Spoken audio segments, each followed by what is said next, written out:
topics you just brought up there, base running. I was in Texas this weekend with Tyler, and I spoke to a couple of coaches, and they were talking about now more than ever, the speed slash base running component. And we were talking in reference to one of the games within the World Series.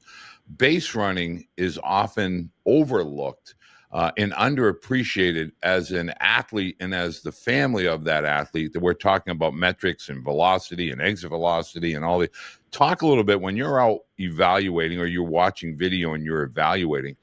Talk a little bit about that with regard to the speed and the base running technique and why that is so important and critical in today's game at all levels of college athletics. Well, I think you can make a compelling case that base running cost the Toronto Blue Jays the World Series, right? I mean, and so there were three obvious, avoidable base running blunders in that World Series, and the Blue Jays played tough and they played hard and they're talented.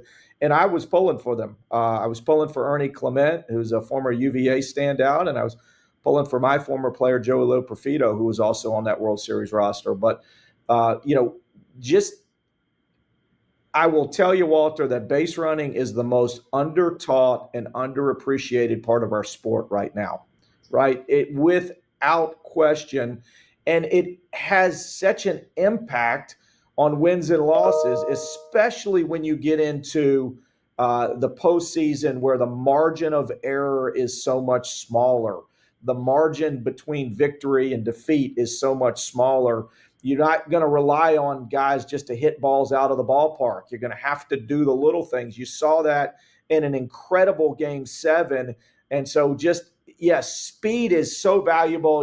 Jim Gant, who was an absolute legend, still is in our sport at Catawba College, ABCA Hall of Famer and 1,000 wins. And I learned so much from him during my time coaching at Pfeiffer University. He would always say, speed never takes a day off, right? Like, your hitting takes a day off sometimes. It's just our sport, but speed never does. But on top of that, just an understanding of base running and putting yourself in the right position and understanding when it's the right time to go first to third, understanding when it's the right time to be aggressive, taking an extra base or trying to steal third base.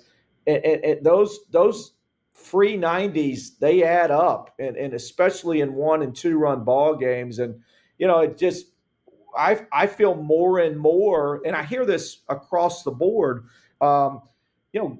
guys just aren't being taught those things. And you can see it showing up now in the highest level of our sport. And I think as coaches, we've got to increase our emphasis on base running. We've got to create more accountability in base running, because it's just such an important part of winning the ball game in a small margin, type of one-run game.